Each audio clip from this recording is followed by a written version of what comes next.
Well, tonight we're asking where's the money as Charlotte city leaders approved a property tax hike for the first time in 6 years. That comes as Charlotte City Council okayed a multi-billion-dollar budget just a couple of hours ago. WCNC Charlotte's Julia Kaufman joining us now. She was at that meeting, joining us now in the studio. Julia, lots of things came out of tonight's meeting, but let's start with that tax hike that we just talked about. How much will homeowners have to pay here? Well, Colin, the original proposal to raise property taxes was 1.5 cent rate hike, which would have cost the average homeowner about $54 more a year. Now they're going to pay a little bit less than that after leaders settled on a 1.37 cent increase. Now keep in mind, Mecklenburg County also just approved a 1 cent rate hike, and the city is also slightly raising stormwater and solid waste fees. And Julia, WCNC Charlotte, we've spent months looking at not only the budget, but other issues that are inside of this. So what other big budget items should we know about this? Yeah, there's so much to go over, but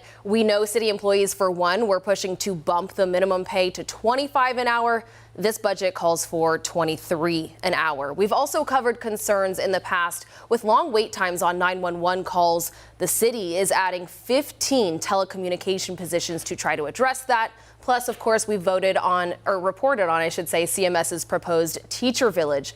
This budget dedicates $1 million to that. And Colin, you yourself covered the Charlotte Museum of History's fight to get the same funding as other museums. They did not get that money, but they will get $100,000. This budget passed 8-3 with mixed reactions. And I don't care where you live, how rich or poor, everyone needs a sidewalk. Everyone wants infrastructure improvement. I won't be voting for this budget tonight. It's not the time to raise taxes, and we have to start doing better, choosing our priorities for the future of this great city.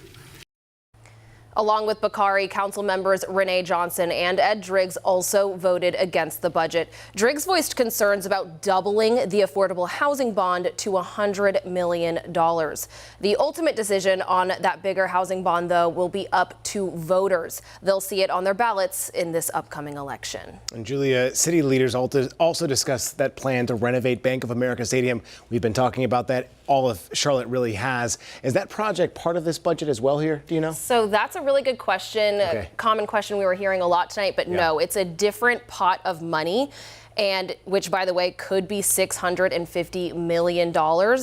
And that'll come out of the city's existing hospitality and tourism fund if it's approved. And Tepper Sports, of course, plans to invest as well, $688 million.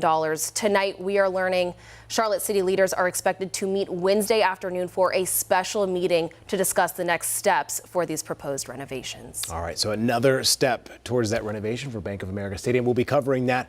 Appreciate that report and packing all of those things into that budget discussion. WCNC Charlotte is always asking where's the money, because we want to help you keep your hard-earned cash in your pocket and then track those tax dollars that are at work. Follow our reports on the WCNC Charlotte mobile app.